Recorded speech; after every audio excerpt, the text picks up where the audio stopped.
It's time for the Brown Sports Bag on WCLU, the official local sports show here in Glasgow and Barren County.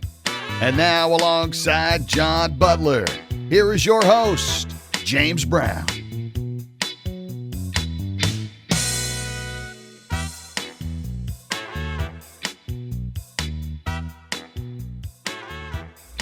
Welcome back this week to the Brown Sports Bag. We took a week off, but we make it better when we come back because we bring in some golf coaches to talk about a special event coming up. I say special event. It's going to be golf season next week, and so they're going to have a lot to do.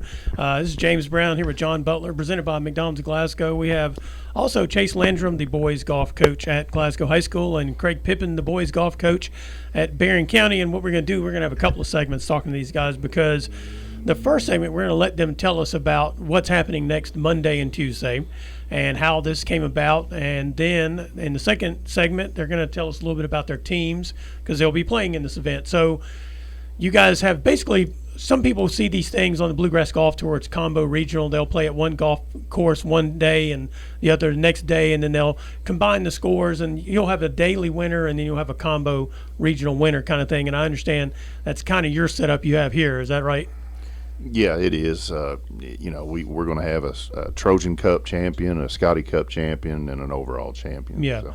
And so, but they're both going to be played at Willow Oaks Golf Club because Barren, that's going to be Barren's home course this year, right, Coach Pippen? Correct. Yeah, we're joining Glasgow and over at the Barren State Park did great for us, but there's a lot of construction going on and they're redoing their greens, so we're going to go ahead and go on over to Willow Oaks, and they've welcomed us. Brian Eaton's been great, working with both teams. Hasn't he, Chase? He's been great. He's been great, and we're working together as well on our schedules, how we're going to work our practices each day because we've got 4 golf teams out there, and they all just can't be out there at one time or it's going to be a massive chaos. It's going to be chaotic anyway, but having 4 out there would be chaos. So there's going to be about 2 of us out there, 2 teams out there at a time. Yeah.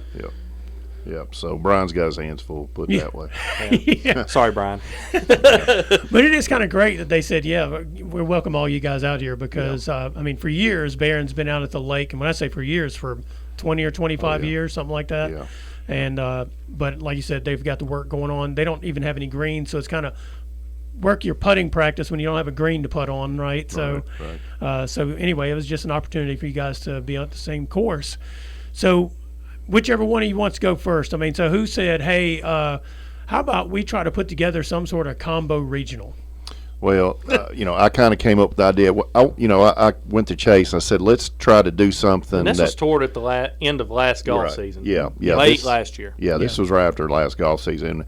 We both wanted to come up with something unique that nobody in the state was doing. Mm-hmm. So, I asked him, I said, how about since we are already playing our tournaments the same week, why don't we turn it into one event? Mm-hmm. Have the Trojan Cup on the Monday and the Scotty Cup on Tuesday. We'll call it the South Central Bank Champions Cup Series. And, so teams are playing for a cup each day, but then they're also playing for a combined champion. And Chase, he ate it up, and we just kind of got together and rode with it. And we've talked about it probably every week. We call each other or meet somewhere and put more ideas together. But this has evolved into a really special event that I don't think. Who else does a 2-school, event that come together and bring especially rivals? Rival schools, right. and get 24 teams to buy in. Yeah, so I'm guessing each of you had to reach out to different teams. But Chase, how did you guys manage to get 24 teams to say yes? Coach Pippen had – I give him full credit for all this because this was his idea. But he probably had 18 or 19 teams already, and then I contacted a couple more in the region, and we talked about cutting it off at 25, and we're going to have about 130 players probably out there both days. Yeah. Well, and it's a no-brainer for those teams because they get to knock 2 tournaments out in 2 days at the same area. Yeah. So, and some of the teams are coming in spending the night. A lot of them looked at it as a good opportunity to say, hey, we can get 2 tournaments done. Because a lot of coaches, they want to get a lot of tournaments in before school starts because then you're looking at, Saturdays. Yeah. So. Well, and I guess both of these tournaments then also play into that the Kentucky High School Coaches Association thing, where you're trying to get the points to end up playing in their state tournament that they have set up, and so both of these are considered point getters for that particular setup. Is that right? Yeah. Yes. So of the 24 teams coming, excluding your teams, of course, Chase, which ones are you most looking forward to seeing out there? I haven't got to see Mason County in probably a couple years. Mm-hmm. Taylor County's always had the prestige of, this is out of region, of course, teams right now, of having a really good team. Mm-hmm. But of course, it's going to be the Bowling Greens of our region, the Greenwoods. Then after that, there's a bunch of teams together. Yeah. From what I see, I could be wrong. Yeah. It's a pretty even field. It's a pretty even field. Yeah. Mm-hmm. So yeah, Mason County. They, of course, they won our tournament last year. Right. And they lost a good player too. They lost a good He player. lost He Feldhouse to Madison Central. Yeah, he went from Feldhouse to Feldhouse. That's right. Yeah. That's right. So Yeah. John, you going to go out there and play some rounds with them? No, not play. No, but I was just, I was getting ready to ask, but he kind of sort of answered the question.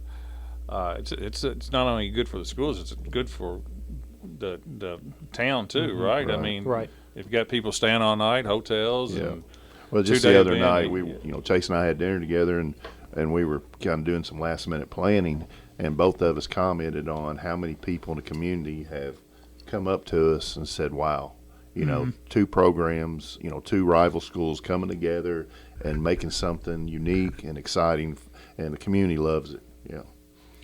Yeah. So let's talk a little bit about. So is it going to be par 72? Is what's the par on this? Par 71, so it'll be for 2 days. 142 will be your even par score. Mm-hmm. I won't lie, I was out there setting up the golf course today. Because I'm a golf nerd, as anybody knows me well. I'm a program nerd, and Chase is the golf nerd. I'm the golf nerd here. I'm not the one that won two, Mr. Golf's. So. I've set it up in a way where there's going to be a lot of birdies. Mm-hmm. I want to see birdies. I want to see low scores. Okay. People can look at me in recent years and, yeah, you've set it up too hard. I probably did. I won't lie. But I want to see birdies. It's about them. They want to go out there and have fun. They don't want to be miserable. So how do you set up a course so you try to get lower rounds out of it?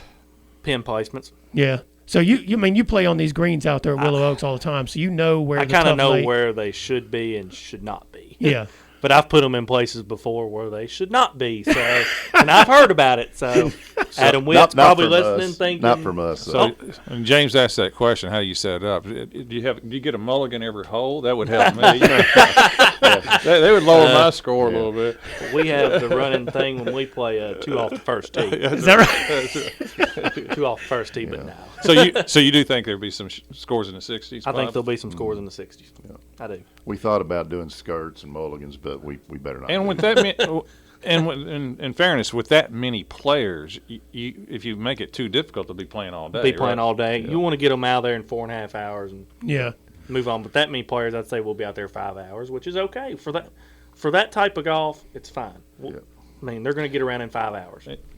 Good players, good teams. Good teams, good players. I mean. Of course, you can be bad and play fast too. Yeah, right. I mean, that's always play ready golf. That's me. I'm bad and fast. You got that square 8 option now, right? You got the circle 8 option circle now, 8, but that score can. If you take a circle 8, it can't count towards your team score. Yeah. Okay. So. So you really need to play it out for the team score. I tell all mine to play it out either way. Yeah. To get them experience. Gotcha. Yeah. So I hadn't really thought about that. I thought about you guys are going to be out there from sun up until midnight, and then turn around and do it again the next day with all those players out there. But I guess you can fix that pace of play by that pin placement and that kind of stuff, and try to make sure they can finish those rounds as quickly as possible. Right. Yep. And I guess you probably have some other pace of play rules you're going to have in place so that people can get through the matches or get through the rounds pretty effectively. Good thing for us is I got Chris Reddle from the Bluegrass Golf Tour to help us run the tournament. Okay. So he won't be on site on Monday because he'll be over at Park Mammoth. Yeah. He will be there on Tuesday. So we'll work together on the first day to make sure everything goes as smoothly as possible. The only thing that slows it down could be weather, right? Correct. You get a bad weather day. I'm praying for weather. I was looking at that today, and of course everybody knows how much it's rained this year. Yeah. live scoring just helps us out so much. Yeah. You know, So they're going instead to of Bluegrass having to go- Golf Tour. Chris is going to be doing the live scoring for both days. Yeah. Yes, sir. Yeah, that is a lot better than standing up there and writing on the board for 24 teams after a round. We will isn't it? still write the scores down because people at Willow Oaks, I think I it's always cool. get the question. I think it's pretty cool to do. Yeah. I get the questions like, why'd y'all not keep scoreboards up? Yeah, I like that. Yeah. Because I get that question from members all the time. Mm-hmm. So we'll keep them up there, let them see the scores for days to come. That's like checking the box score in the paper, isn't it? Mhm. It's like, hey, who had those hits? That Right, kind of thing. And I guess people really like that. Before we get out of this segment, anything else about this that you need people to know? Yeah, I don't want to forget this. A big shout out to South Central Bank and Tommy Ross. I mean, they stepped up and sponsored our event, and it's really helped us financially. So we can't say enough good things about South Central Bank for doing that. Okay. All right. Well, we're going to take a quick break here on the Brown Sports Bag presented by McDonald's of Glasgow with Chase Landrum, Craig Pippen, boys golf coaches at Glasgow and Barren County. And then when we come back, they're going to tell us about their teams. Presented by McDonald's of Glasgow, it's back to the studio with James and John, the Brown Sports Bag.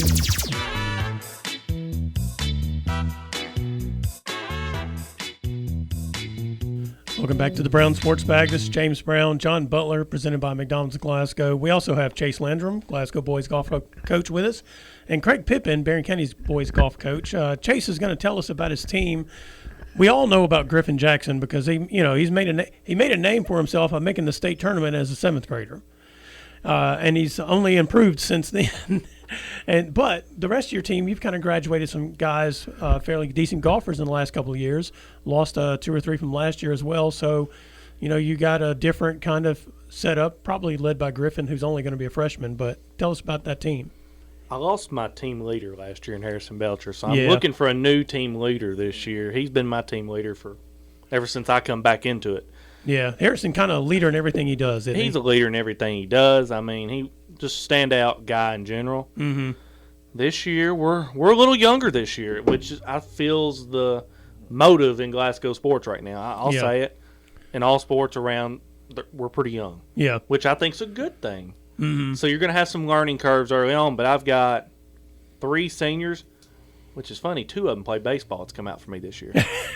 I've got some baseball players that want to play golf. Carter Hodges, Evan Templin, and I've got Tate Pace. Yeah. Is my other senior. He's had some shoulder issues the last couple of years. He's still got that reoccurring issue. He's going to give it a go again this year.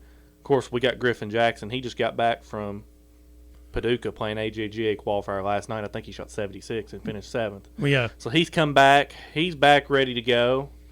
Tucker Garrett, another guy that was in my lineup last year, is an 8th grader. He's back. Wyatt Morgan, Webb Dickinson, Wilder Pate, Jackson Norris, who's in my top 5 for a bulk of who joined me late last year. Yeah, I was going to say, yeah. He's back. Gavin Copas back. Gary Pennington. I've got 13 this year, and about 4 of them are 8th graders or below. Mm-hmm. So we're young. I just need them to buy into what we're trying to do. Well, does it help, though, to have a guy like Griffin that's kind of, at least on the course in terms of round scores and that kind of stuff, to have a guy like that they get to play with, that sees how competitive and how committed he is? I'm looking at him this year at Griffin to take a big step forward. Mm-hmm. I'm looking for him to be one of our leaders in this team because all the kids look up to him. Right. They want to be like him when they grow up. Mm-hmm. As good Maybe even some of the ones who are older than him. Right, even some of the ones that are older to look up to him because he might be a little better than everybody else, but everybody else wants to be as good as him. Mm-hmm. They want to work and continue to work to get to his level, and that's what I'm trying to preach to what I've got right now is the harder you work now, it will pay dividends in the end. Yeah.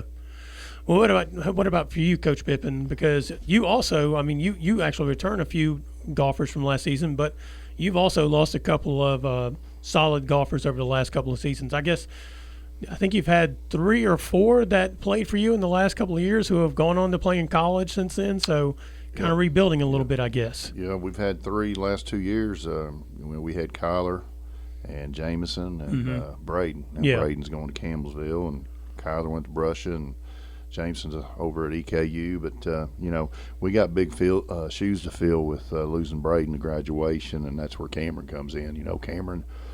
Cameron played his best golf the last 2 weeks of the season last year. By Yeah. winning, win the district and was runner up in our conference. So he decided to bring his A game. He's going to have to do that all this year, and we've talked about it. But J.P. Ross is back. He had a really good year last year. Was only a 7th grader, so he'll be an 8th grader for us. And I'm looking forward to seeing how much he's improved. We lost. Let's see. We lost 6. We lost 4. We've got 6 back and 7 new golfers. Mm-hmm.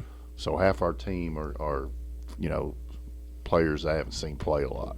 Right. Okay. Example: Cade Hardy. Mm-hmm. Okay. I'm I'm coaching basketball, helping Warren out over for the boys basketball team. But Cade Hardy's coming out. He's playing. Ben Blackburn is another basketball player. Carson Browning. He did play golf last year. Peyton James is coming out. Tyson Miller's coming out. Cam Combs is coming out. I mean, these are all basketball players. So did you go in the gym someday during the summer and say, look, I need some guys. You guys come slot I a don't know golf if they ball? like me or they hate me. I don't know which one it is. It's one of the two. But, no, they're great kids. And, and that's what's most important to me. And I know Chase feels the same way. We both preach character first, student second, and golf third. Both him and I, we're big believers. And look, if you're going to play, you're going to represent the program and yourself with character. Jay Halshins, he's going to be huge for us this year. He was consistent 3 and 4 man last year. So, last year's top 5, we've got Cameron, Jay, and JP back. But then you just have some players that, I haven't seen play a lot. Lincoln Zala's back. He'll be a 9th grader. He spends about every day over at Willow Oaks, doesn't he, Chase? You've seen him out there. He was out there today. Yeah, taking lessons and trying to get better. Sean Brody, he decided not to play football. He's coming out for golf. Braxton Hall will be back. And I hope I don't leave anybody out. And Lincoln Belak will be a senior, and he's back. So I think I mentioned everybody. But so we've got 13 just like Chase does. And, there's plenty of opportunity, to get a good seed. So I guess really for both of you, you've got some key guys, core guys coming back, but you've got a bunch of them who are going to be trying to play their way into some spots, right? Mine are going to be. I think it's going to be a big battle between my 3 and 8 spots. I think everybody really. It's going to be a battle to see. Yeah. It's going to take me till mid-August to figure it out, of course, but it could be any. I mean, there's going to be a lot of combinations in the lineup early on. Just to try to figure out who's playing their best, who could I take the region at Crosswinds in the end of the year. Yeah. I'm taking 7 down there for their tournament. And Griffin will be, and I'll say this, he's going to miss 3 events early on. Yeah. So it's going to give other guys opportunities to prove themselves. Yeah. You'll keep a spot for him, you think? Maybe, Hey, maybe so. If he don't, he knows where you can go. If I don't, then I know I'm going to hear about it. So hey, he looked good in gold. Don't. No, but in our situation too, like he was talking about, Jacob Spence came out last year and never played organized golf. Was on the baseball team. He ended up being a key role. Our top 5, and some of his scores helped us, win. So. Like Chase says, you never know who's going to step up and improve through the season. That's what's the fun. The most enjoyable part of golf to me is watching these kids get better from first week to last week. Yeah. You could have a guy that's in the top 5, and he's no longer in the top 5, come 6 weeks later because you got so much improvement going on with your 3 through 13, whatever. Right. Yeah. And I'm sure it's like other sports. I know y'all have seen it too happen. There may be people that practice okay, but play better when the match is on, and sometimes those are hard to determine sometimes because you want your practice, with basketball, you want those guys to, but sometimes when the lights go on, people either get better or I've seen them get worse too, right. And that's something you guys got to figure out. It's not just the number they post sometimes in the competition. I would assume there's something to that, adrenaline and pressure and handling that. I'll tell you, I think for both of us, it'll tell us between the 2-day tournament next week, it'll give us a better idea of who's going to shine under the lights because that's our home tournaments. And, of course, if you play at Willow Oaks and you play out there all the time, you're going to be more nervous playing your home golf course. Yeah. I was that same way, and I know that if you play out there, for instance, JP and Griffin, they're going to be more nervous those 2 days than they would be for any other tournament. Yeah, I was talking to, I think it was Chloe Witcher. I was just having a brief conversation with her because she was playing in a BGT event over there, and she was mad at herself because she didn't think she was playing well because it's the course she plays on all the time. And I'm just like, well, I mean, I get it. You feel like you should be better than everybody else out here because you know the thing so well, but I think that added pressure really does get people sometimes in those situations, and then they play a lot better away. They're an away player, not a home player kind of thing. I got a question. What are you all allowed to do coaching-wise during a match now? But can you all talk to them? We can talk to them, give them advice. We just can't go on the green with them. That's about the only thing we can't do. Okay. We can't stand behind them. We can't, Yeah, and as a coach, in order to give advice to your golfers in tournaments and matches, you have to have the safety course, the rules clinic. You have to, CPR. You have to go through the channels to be able to do that. But it used to be just one coach could give advice. Now up to 3. Yeah, up to 3. I think. Yeah, so, 5. Yeah. That's changed a lot because I remember, I think when you played, Chase, I mean, basically you and your coach, you could talk a little bit on the fairway or whatever. Otherwise, you were out there by yourself for the most part, right? And parents have to stay 30 yards away at all times, and both of us keep preaching that to our parents, like, stay 30 yards away, don't. Yeah. Just, And parents you can give them help. a bottle of water, banana. Right. Yeah, and parents obviously can't give advice, but they can help Search for golf balls. ball, a lost ball or something like that. Which I guess you probably play in a lot of tournaments where the rules are a little more lax. I mean, people don't say a whole lot, but when you get to those really competitive tournaments, or you get to the region or state, things get a lot stickier. That's what I love about Chris Reddle, because he'll roll up on you and say, hey, let's go.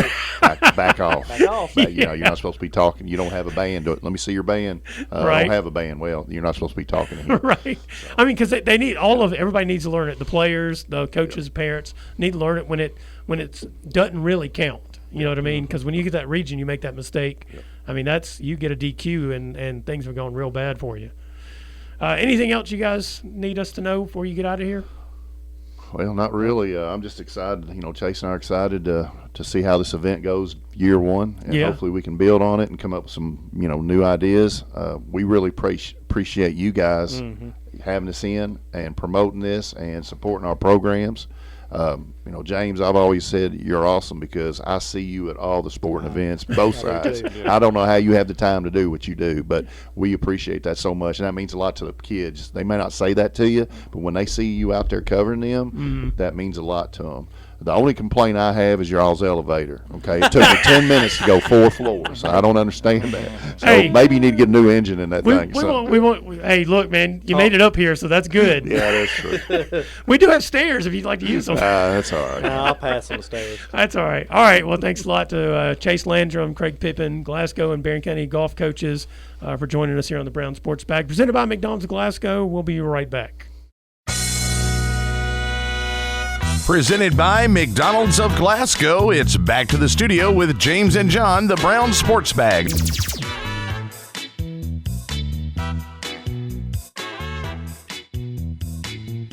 Welcome back to the Brown Sports Bag. Welcome back to the Brown Sports Bag. I'm James Brown and John Butler here, presented by McDonald's of Glasgow. I want to thank Chase Landrum and Craig Pippen, the Glasgow and Barren County boys golf coaches, for coming by and talking to us.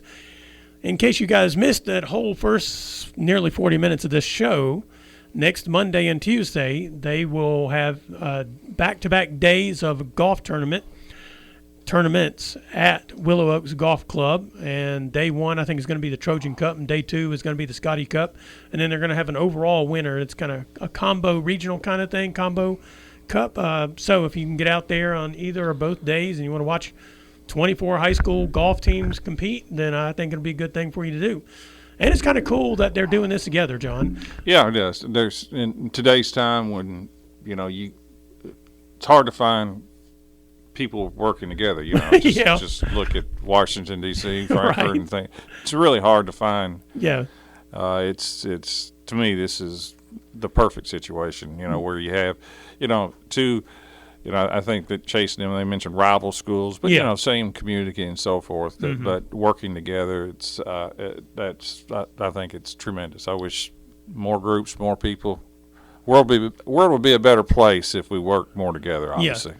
That all makes me think of another thing, just kind of off the topic, but it makes me think about the football season, because the first Friday night of the football season, Barren County and Glasgow are going to be playing at the same location in, that preseason classic, kind of like they used to do when we had the TJ Bowl, and then we had something after that. I don't remember what that one was called, where, 1 year, I don't know if they're going to do this, but 1 year it'd be at Barren, and the next year it'd be at Glasgow, and then you would switch up the teams you played. But we're finally back to them playing on, that opening Friday night together, and then playing each other as well during the course of the season. I mean, we went through almost 10 years where we couldn't do that. They started playing each other again 2 years ago.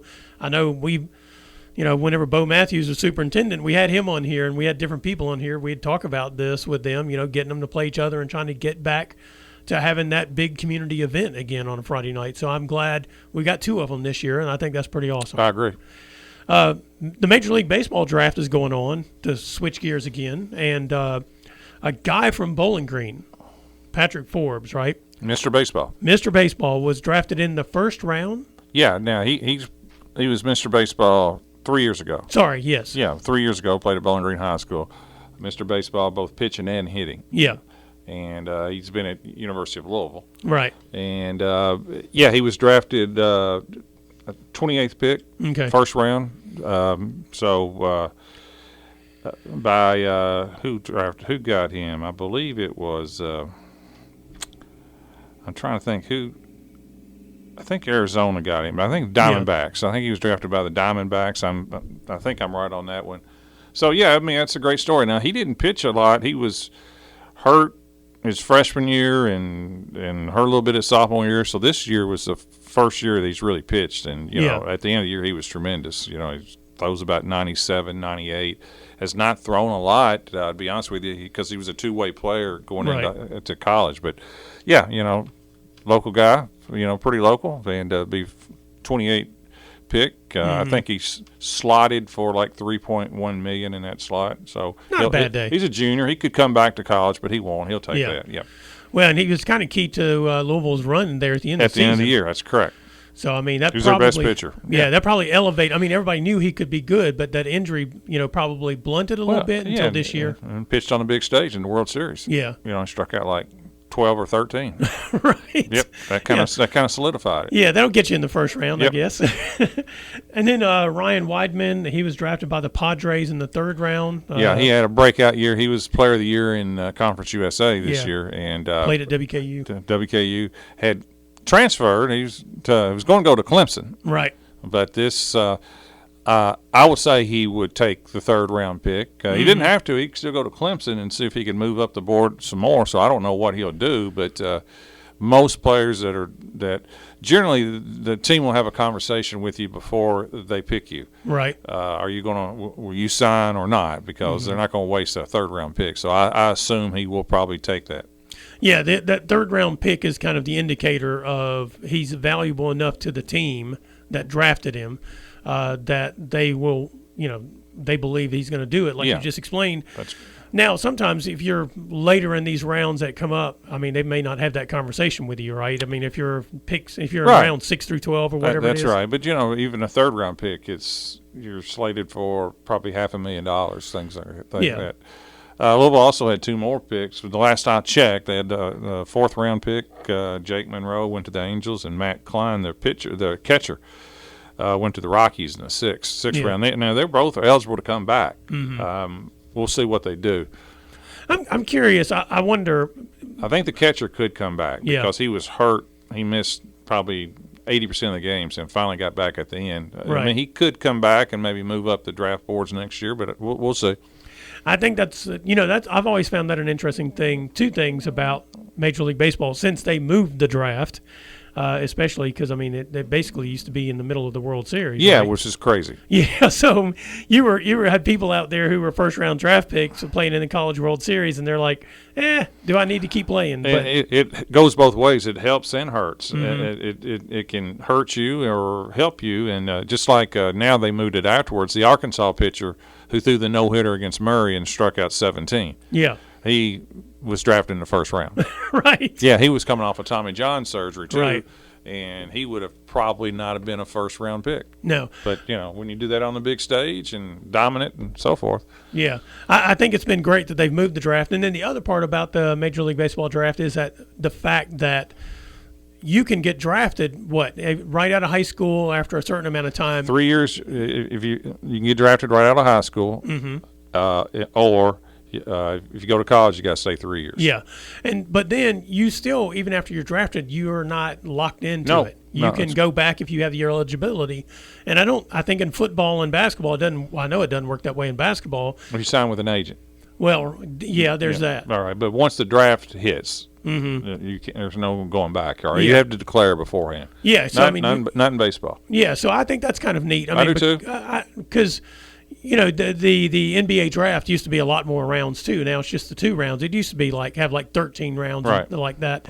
And so, baseball too, though. There's so many positions. Now, listen, on a baseball major league team, there's like 25 positions. But baseball also, if you get drafted by the Reds, you're not going to Cincinnati. Yeah. I mean, they have A-ball, which is 25 players on that roster, and then you got Double-A. Sometimes you have a rookie league, A-ball, Double-A, and then Triple-A, but for the minors. So there's so many more positions. So like 100 more slots out there outside exactly Major League right. Baseball. So they have to fill those positions for those teams as well. Yeah. In the NBA, there's 12 on a team, and that's sometimes those guys play forever. There's no spots there. Yeah, I think there's definitely a key difference there. But I think I like the way getting at this. I like the way baseball does it, where you can do it right out of high school or after 3 years. I do wish they would do that even for basketball. I do too. Even though it's not the same. They kind of do it that way in football. Yeah, but other football, than you got 3 years. 3 years, you can't get drafted out of high school, but you right. have to go 3. But I think basketball could probably benefit from having a setup like that. Yeah, you go, if you're good enough, you should be able to go. Well, it's a league. Mm-hmm. And it's a league, and a league can set the rules however they want to set it. Right. Yeah, I do like that because you're getting an opportunity. You could be good enough to go and play right now, but also you're getting an opportunity to get better, and in a situation where somebody else's livelihood isn't necessarily resting upon it. Like in basketball, if you as a player don't do well, you're out of a job, and so are the people who drafted you. Mm-hmm. You know what I mean? So you have an opportunity to kind of get to improve as a player. And I guess they could say, well, you could just stay in college and do it anyway. But, the lure of going and playing in professional sports is very strong. You've got to have some, I think, rules. Sometimes you need an accountant to take care of your money, especially if you got a lot of it, because you'll make bad decisions with it yourself. No question about it. But, last night, it was a little shift back. In the last 2 or 3 years, they were drafting, especially in the early rounds, many more college players. Yeah. And yesterday, it was over half of the first round were actually high school players. In fact, I think 15, maybe 16 shortstops were drafted in the first round. So, and then shortstops are generally your best athletes. Yeah. And, if you can play shortstop, you can probably play anywhere other than maybe catch. Yeah. So, those – you draft a bunch of shortstops. That don't mean they're all going to be shortstops. They can play different positions. But it seems like there was a little bit more. The number 1 pick was 3 out of the first 4 picks were high school players last night. Why do you think that was? Is it just that we've gotten through the period where they had the extra years in college for some of these baseball players, those that were attached to? I don't know why it was this. It may just be an anomaly this year. Why there's more high school than college? In the last so many years, it's been more college because you got a fair evaluation of a college player, right? Because you've seen them play against better competition for 3 years. Yeah. Sometimes those great high school players, just stand out. Mm. Yeah, there was a period, though, the norm was, it was half the draft or first round draft was like high school players. Right. And then it kind of, like you said, it made a shift to predominantly college players. I didn't know if you thought there was some reason I don't know. that it happened. Just 1 year because last year is predominantly college players early, and because I recognize most of them. Right. And this year it was, a bunch of high school shortstops in particular. Yeah. Maybe it was just a bumper crop of Could shortstops be this year. I mean, it's possible, and maybe the college guys weren't quite as elite this year. Yeah, I mean, there's all kinds of different factors to it. yeah. Anything else about the Major League No, Baseball the only draft? other thing I watched last night on the MLB Network, it's amazing how many college players that were drafted that were not even drafted out of high school. Yeah, So they really took advantage of those 3 years. I mean, there's a bunch of first-round kids who were college kids were not even drafted early, so they really made a big jump. yeah, and I that goes back to why I think I like that rule for baseball so much, because of the way it functions. Because you can have guys, they may be 17 or just barely 18 when they go to college, and there's a lot of growth in that 3 years, physical and emotional and mental growth, and it can pan out for you. I agree. All right, it's Brown Sports Bag presented by McDonald's Glasgow. We'll be right back. Presented by McDonald's of Glasgow, it's back to the studio with James and John, the Brown Sports Bag.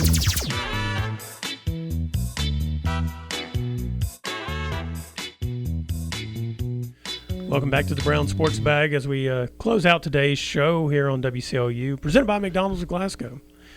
James Brown, John Butler. John, while we were off, and we didn't have a chance really to talk about this because we didn't have a show last Monday, I decided to take a vacation.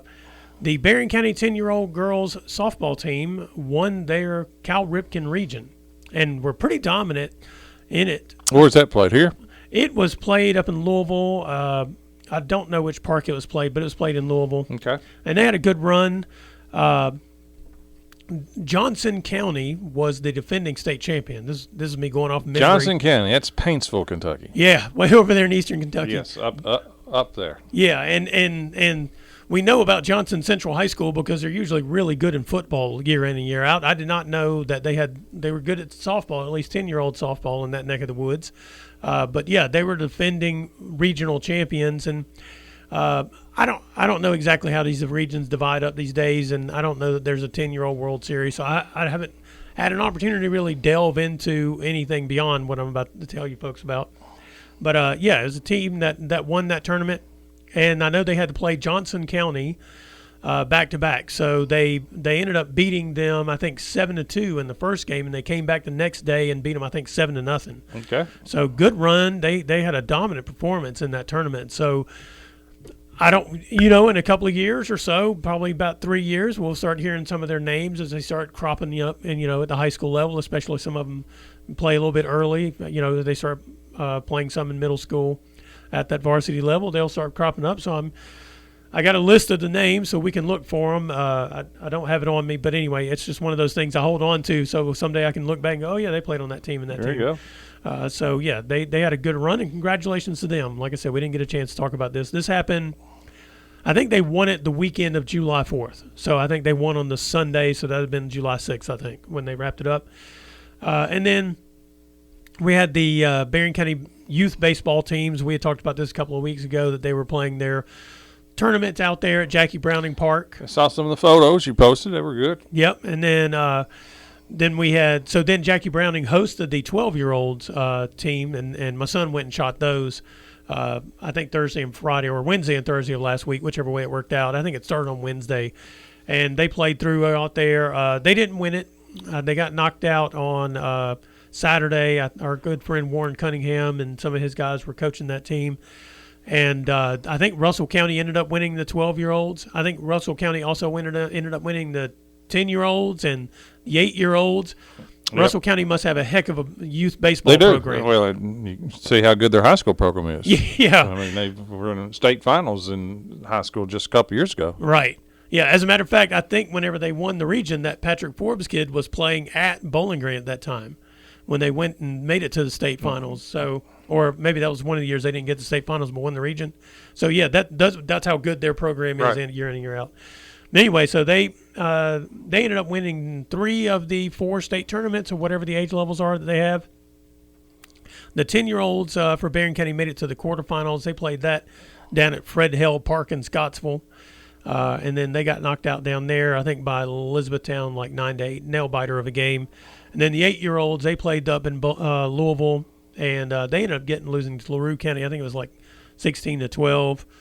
8-year-old is coach pitch. So, you never know how those games are going to go.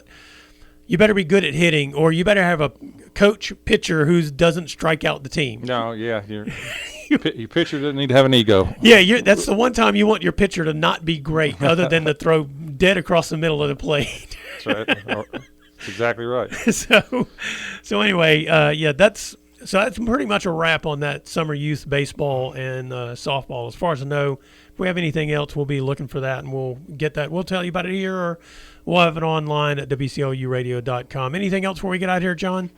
No, I mean it's the dead period's over. Yep. So teams are back to working out and practicing now. Yep. So it's the 25 season has now started. That is correct, and we'll be here for it. This is Brown Sports Bag presented by McDonald's of Glasgow. We'll be back next week. You've been listening to the Brown Sports Bag on WCLU. Be sure to join James and John again next Monday at 4 for another edition of the Brown Sports Bag.